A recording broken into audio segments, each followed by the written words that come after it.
নমস্কাৰ শ্বেয়াৰ মাৰ্কেটৰ মুখ্য বাতৰিলৈ স্বাগতম জনাইছোঁ আজি মাৰ্কেটৰ বাতৰি তেনেকুৱা একো খাস নাই US market as usual normal behave কৰি আছে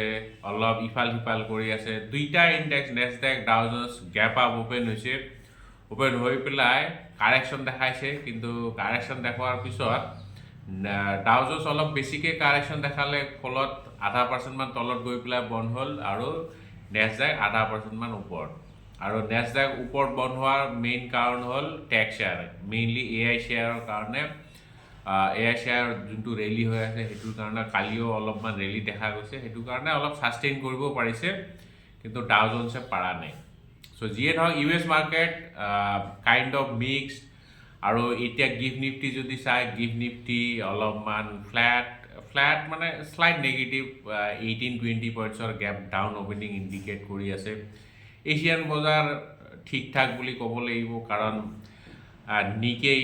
দুদিন কালি বন্ধ আছিল চ' বন্ধৰ পিছত আজি ওপেন হৈছে ওপেন হৈ পেলাই শ্লাইটলি ওপৰত ট্ৰেড কৰি আছে এতিয়া চ' সংকেত তেনেকুৱা একো খাস নাই একো ট্ৰিগাৰ নাই আৰু ডেটা যদি চাই কালি এফআই অলপমান প্ৰফিট বুক কৰিছে কালি এফআই 1,884 ক্ৰ'ৰ্ছৰ ষ্টক তেওঁলোকে বিক্ৰী কৰিছে ডিআইএ 3,516 ক্ৰ'ৰ্ছৰ ষ্টক তেওঁলোকে বাই কৰিছে গতিকে ডিআইৰ ডেটা অলপমান পজিটিভ আৰু এফআই অলপমান নেগেটিভ চ' এনেকুৱাই চলি আছে একো ট্ৰিগাৰ নাই যেতিয়ালৈকে তেনেকুৱা একো ভাল ট্ৰিগাৰ নাহে তেতিয়ালৈকে মাৰ্কেট অলপ কনচলিডেটে কৰি থাকিব আজি যদি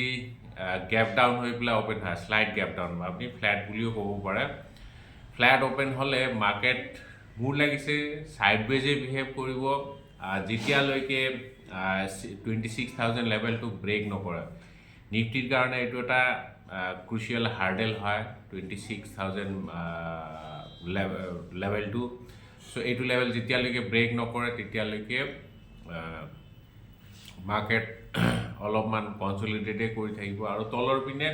প্ৰায় 600 লেভেল 25,600 লেভেল মানত এটা ছাপৰ্ট আছে আৰু অলপমান কচিয়াছ হৈ থাকিব লাগিব কাৰণ আজি নিফটিৰ এক্সপাইৰী হয় টিউজডে হয় গতিকে সেইটো কাৰণে হয়তো অলপ ভলাটিলিটি আহিবও পাৰে কিন্তু এনে আদাৰৱাইজ ট্ৰিগাৰটো তেনেকুৱা একো নাই হয়তো মাৰ্কেটত যদি ভলাটিলিটি আহে that will be due to মানে এক্সপাইৰী ৰিলেটেড পজিশ্যন আৰু পজিশ্যন স্কুৱেৰ অফ সেইটোৰ কাৰণে হয়তো অলপমান হেৰি আহিব পাৰে আদাৰৱাইজ তেনেকুৱা একো ট্ৰিগাৰ নাই মোৰ লাগিছে ছাইডৱেজে হৈ থাকিব আৰু গ'ল্ড চিলভাৰ যদি চাই গ'ল্ড চিলভাৰো একেবাৰে ছাইডৱেজ হৈ আছে যেতিয়াৰ পৰা কাৰেকশ্যন দেখাইছে তেতিয়াৰ পৰা গ'ল্ড আৰু চিলভাৰ সেইটো লেভেলতে আছে কালি গ'ল্ড 1,21,400 মানৰ ওচৰত ক্লজিং দেখাইছে আৰু চিলভাৰ 1,47,760 ক্লজিং দেখাইছে গতিকে গ'ল্ড আৰু চিলভাৰতো তেনেকুৱা একো মোমেণ্টাম নাই আৰু IPO মাৰ্কেট যদি চাই আমাৰ ইণ্ডিয়াৰ চবতছে ডাঙৰ ডিছকাউণ্ট ব্ৰকাৰ গ্ৰ'ৰ IPO ওলাই আছে আজিৰ পৰা ছাবস্ক্ৰিপশ্যন ওপেন হৈছে মোৰ লাগিছে গ্ৰ' অলপমান অভাৰ ভেলুত তেওঁলোকে ইছ্যু কৰি আছে বেছি এক্সপেঞ্চিভ হৈ আছে গতিকে মই এইটো লেভেলততো বাই কৰাটো প্ৰিফাৰ নকৰোঁ গ্ৰ' IPOটো বা এইটো মই হেৰি ছাবস্ক্ৰিপশ্যনৰ ৰেকমেণ্ডেশ্যনো নকৰোঁ মোৰ মতে এভইড কৰা ভাল হ'ব লিষ্ট এবাৰ হৈ লওক হোৱাৰ পিছত যেতিয়া কাৰেকশ্যন দেখায় তেতিয়া আমি বাই কৰিব পাৰোঁ আচ্ছা বাই দ্য ৱে আমি অলপমান আজি কুৱেৰি কেইটামান ল'ম কাৰণ বহুত দিন কুৱেৰি লোৱা নাই ৰাইজে চাগে অলপমান খঙে কৰিছে দুই এটা আজি কুৱেৰি ল'ম আমাৰ ইউটিউব চেনেলত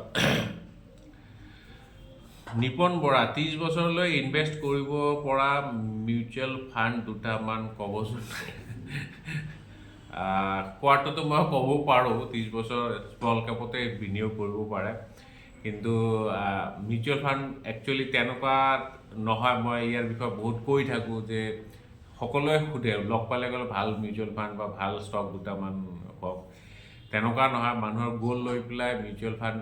হেৰি মানে স্কিম চুজ কৰিব লাগে আৰু নট নেচেচাৰী মই যোনটো স্কিম কম বা যোনটো স্কিম চিলেক্ট কৰিম সেইটো ভালে পাৰফৰ্ম কৰিব ষ্টকৰ ক্ষেত্ৰতো তেনেকুৱাই হয় কিন্তু বহুত পেৰামিটাৰ চাই পেলাই আমি চুজ কৰোঁ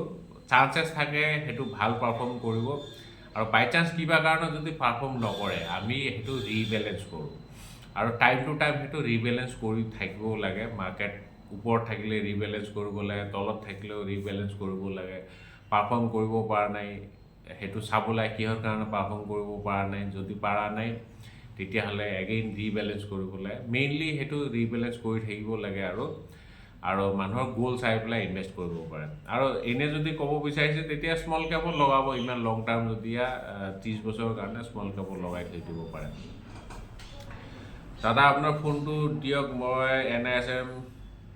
5A চাৰ্টিফিকেট পালোঁ এতিয়া কি কৰিব লাগে জনাব আচ্ছা এইটো কাৰণে একো নাই কংগ্ৰেচুলেশ্যন NISM 5A মানে আপুনি মিউচুৱেল ফাণ্ড ডিষ্ট্ৰিবিউশ্যনৰ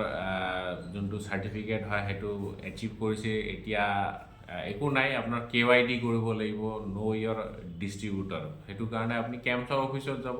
কেম্পছৰ অফিচত গৈ পেলাই ডকুমেণ্টছখিনি ছাবমিট কৰিব তাৰপিছত চিল মোহৰ বনালে হৈ গ'ল আৰু ষ্টাৰ্ট চেলিং মিউচুৱেল ফাণ্ড একো নাই সেইটো পাৰিব আৰু মোৰ লাগিছে আজিকালি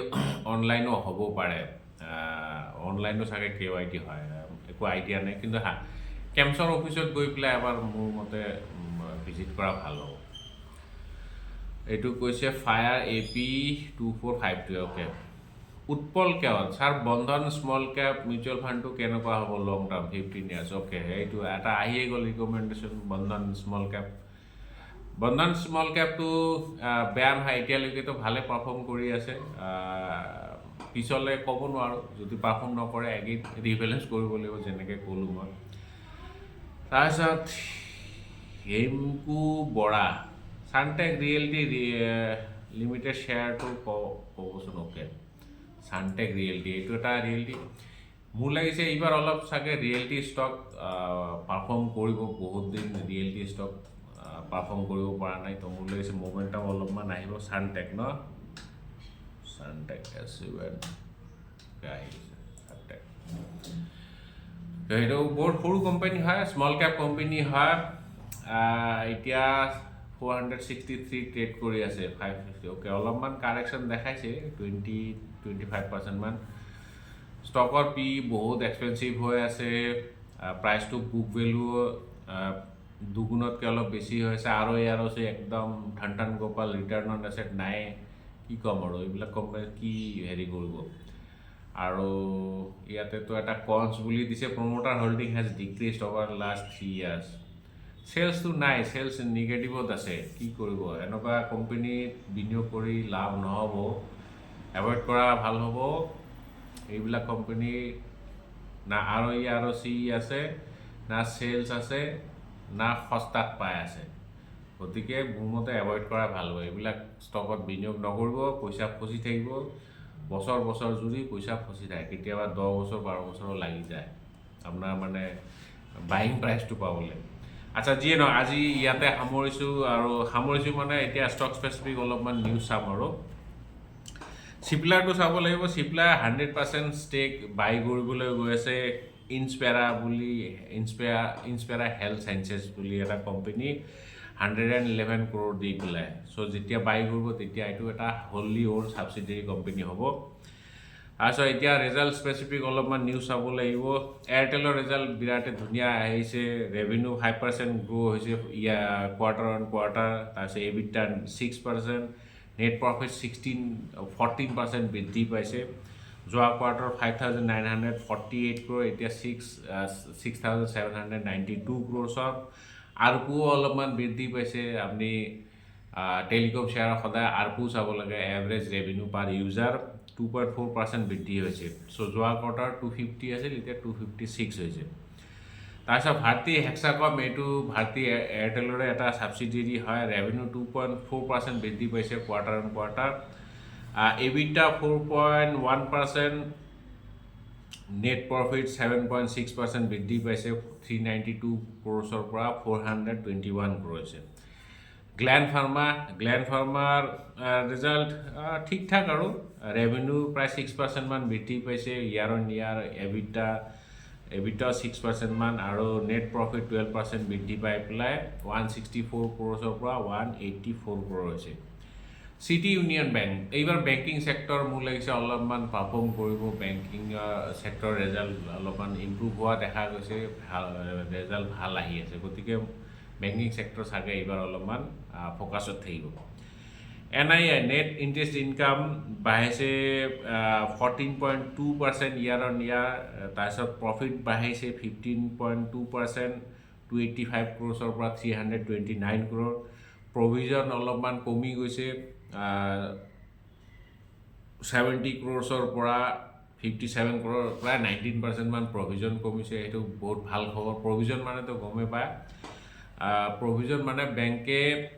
লোন যোনখিনি দিয়ে কিছুমান লোন তেওঁলোকে ৰিকভাৰ কৰিব নোৱাৰে আৰু এইবিলাক তেওঁলোকে অলৰেডি আন্দাজ কৰি লয় যে এই বছৰ বা এইটো কোৱাৰ্টাৰত এইখিনি লোন চাগে ঘূৰাই নাহিব সেইটো কাৰণে পইচা অলপমান তেওঁলোকে বেলেগকৈ থৈ দিয়ে যে এইখিনি পইচা চাগে আমাৰ ঘূৰাই নাহিব সেইখিনি পইচা তেওঁলোকে একাউণ্ট নকৰে চ' সেইটো কোৱা হয় প্ৰভিজন আৰু চ' প্ৰভিজন যিমানে কম হ'ব সিমানে ভাল চ' প্ৰভিজন এতিয়া হ্ৰাস পাইছে 18-19% মান হ্ৰাস পাইছে বহুত ভাল টাইটানৰ ৰিজাল্ট ওলাইছে টাইটানৰ ৰিজাল্ট ফেণ্টাষ্টিক আজি মোৰ লাগিছে টাইটান ষ্টাৰ অফ দ্য মানে কি ক'ম ভাৰতী এয়াৰটেল আৰু টাইটান আজি মানে ষ্টক অফ দ্য ডে হ'ব লাগে 29%ৰ ৰেভিনিউ বৃদ্ধি পাইছে 52%ৰ EBITDA গ্ৰ'থ দেখা গৈছে আৰু 59%ৰ প্ৰফিট গ্ৰ'থ ইয়াৰ অন ইয়াৰ 704 ক্ৰ'ৰ্ছৰ পৰা 1120 কোটি টকা বিৰাটে ধুনীয়া